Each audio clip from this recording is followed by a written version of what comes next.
Hi everyone, welcome to Amariq Studio. This video is the start of a brand new Figma crash course playlist where we will go step by step through everything you need to know from basics to advanced design systems. So if you have just opened Figma for the first time or you have been using it without really knowing where things are, this video is going to make everything clear. Let's get started. When you open Figma, the first thing you will notice is your workspace. On the left side, you will see two tabs, File and Assets. The File tab shows your pages at the top and layers below. Think of layers like the structures of your design. Every frame, image, text or shape you add will appear here. If you double click the name, you can rename it. It's a good habit to start from the beginning.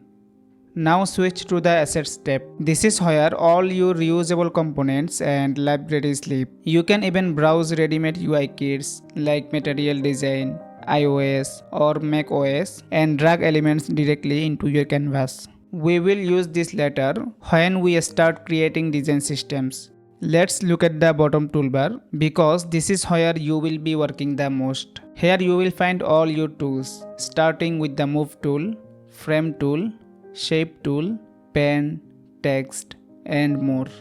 You can quickly switch between them using shortcuts like V for Move tool, F for Frame tool, R for Rectangle tool, T for Text tool and P for Pen tool. You can also hold the spacebar to pen around the canvas or press Ctrl or Command K to open the quick action menu. Type anything and Figma will find it instantly. The big area in the middle is your canvas. This is where all your design happens. You can zoom in or out using Ctrl or Command plus and Ctrl or Command minus.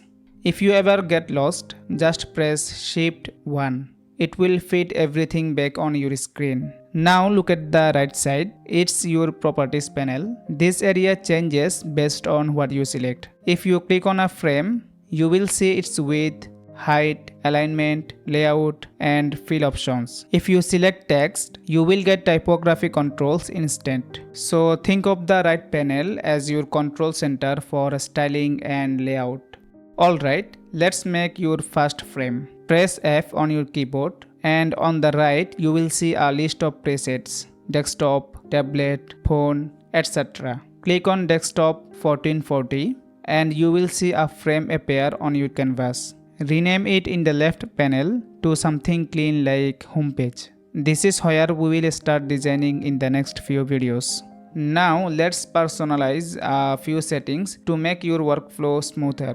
Go up to the Figma menu, Preferences, turn on Snap to Pixel Grid and show dimensions on object. These make your spacing and alignment cleaner. Also check nudge amount. I recommend keeping it at 8 pixels so your spacing follows the 8-point system most designers use. And if you prefer dark mode, you can switch it here too.